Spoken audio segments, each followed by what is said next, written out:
You just gave the impassioned speech of a lifetime. Your constituents laughed, they cried, and most importantly, they're lining up to donate to your cause. Now what do you do? How do you report it? Is it a problem if they give you $100 bills? It's just $100. What's the problem, right? My name's Michael Price. I'm a political treasurer, and I'm here to help.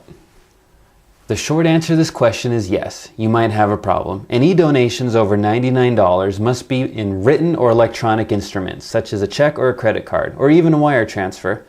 You also need to have the donor's name, address, occupation, and employer. But that's a whole nother show. Today we need to talk about why it's important to have a trained political treasurer. First, let's discuss why you would even want to have a treasurer at all.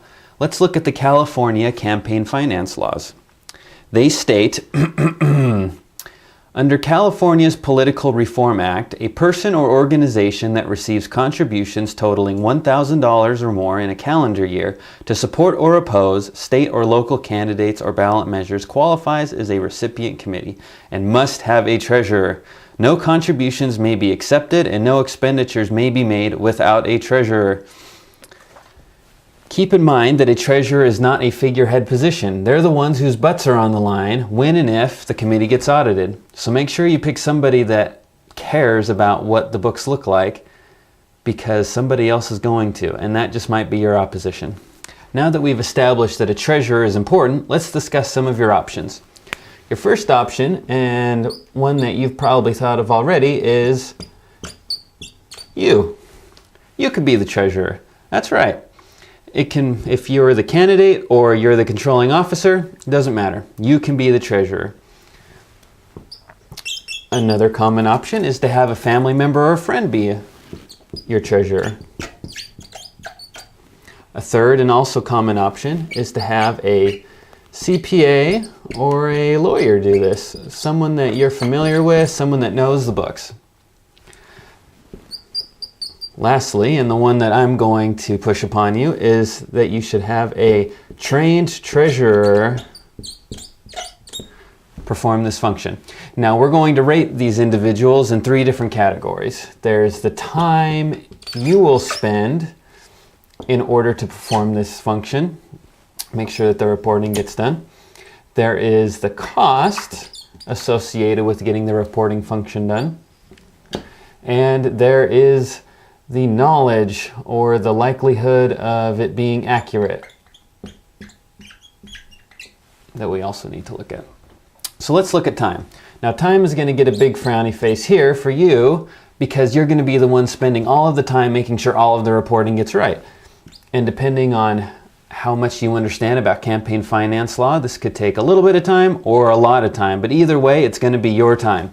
And when you're out making speeches and trying to raise funds and understand what everybody wants as far as the issues are concerned, spending this sort of time on this sort of project is probably not going to be your main priority, and likely the reporting will suffer. Now, accuracy, this is going to get kind of a squiggle face here because you may be very familiar with campaign finance law and very capable of doing it on your own. It's just as likely that you know nothing about campaign finance law and the numbers will be all wrong. The cost is going to get a really big smiley face here because you're doing it yourself. It costs your billable rate, which in this case will probably be free. Next, we're going to talk about having a friend do it. Now, this is almost akin to doing it yourself as far as accuracy and cost are concerned. It will probably be free, and the accuracy will probably vary depending on how much exposure that they've had to these sort of laws. Time is certainly in your favor somewhat. We're going to give it a little smiley face here because it will probably take you a lot less time than doing it yourself, but it will probably take you more time than a trained CPA, lawyer, or a treasurer.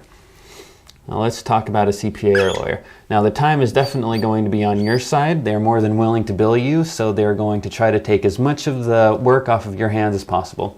Accuracy will probably be pretty good because they will have lots of worker bees researching and finding out the laws for you. The bad part about this is the economics. Very few CPA and law firms have staff solely dedicated to campaign finance, which means they're going to need to get trained every time you need to run for office, which means that you are going to need to pay for that training, which is going to cost you something. Finally, the people that I like the most, because I happen to be one of them, is the treasurer. Now the time is going to be a big smiley face here because we know what we're doing, we know the questions to ask, and likely we even have templates for you to fill out to make it much easier and much faster for you to get the reporting done on your side so that we can do our job on our side. Cost is going to be a little moderate. You know, some campaign finance individuals are going to charge you like a CPA or a lawyer. Some are going to charge you less. It will definitely be more than you or a friend. But I can assure you it will be less than the lawyer. Accuracy. This is another big smiley face. We've seen it all. We do this day in and day out. You're not going to find a lawyer or a CPA who's going to know more about campaign finance than a trained political treasurer.